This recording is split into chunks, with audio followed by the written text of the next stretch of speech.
Düşüreyim resimge? Ha? Turursun da keyin anaqa davom ettiramiz.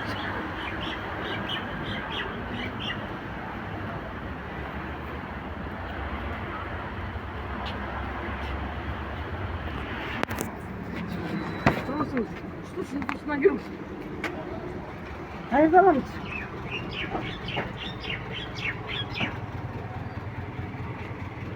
Bana uçlap durun.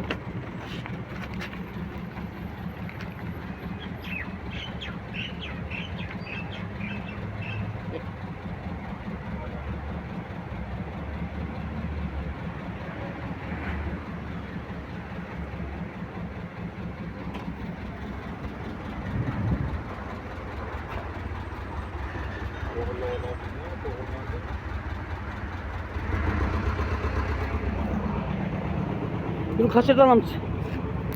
Alamız mı? Olan sana olan.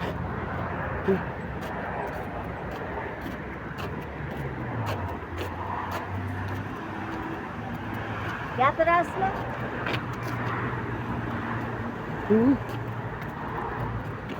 O'zingiz ijtimoiy tarmoqqa chiqarib yuborasiz. O'ping.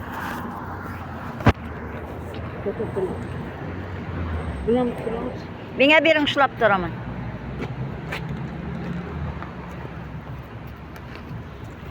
Buni nima qilib? YouTube'ga chiqarib olasizmi? Tamam, chiqaring.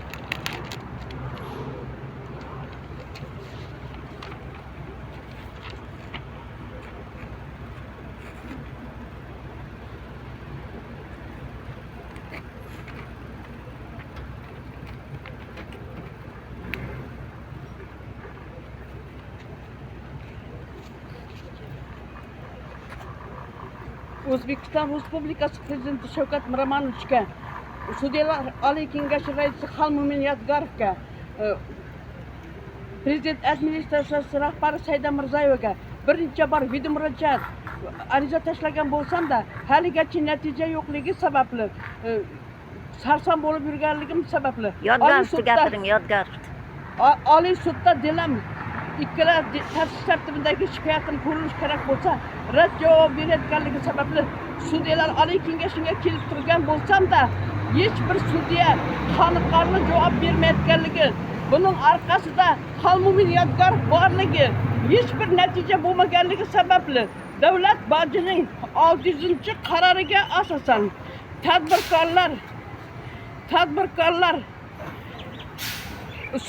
tadbirkorlar sud masalasi bo'yicha tadbirkorlik faoliyatidagi nimani to'g'risidagi qonunning davlat boji to'g'risidagi 600-moddaga asosan davlat boji to'lamasligi sababli bular shikoyatimni ko'rmasligi uchun men davlat bojini to'lagan bo'lsam-da, haligacha qaytarmaganligi sababli men bulardan birinchi bor ariza tashlasam, Qoraqalpog'iston Respublikasidagi sudyalar yolg'on javob berib kelayotgani hamda O'zbekiston Oliy sudida mening ikkala taftish tartibidagi shikoyatim ko'rilishi kerak bo'lsa, haligacha ko'rilmasdan 2 yildan beri rad javob berib kelayotganligi sababli sudyalar Oliy Kengashiga kelaman, hech bir natija yo'qligi sababli Hammasi Yodgorovning.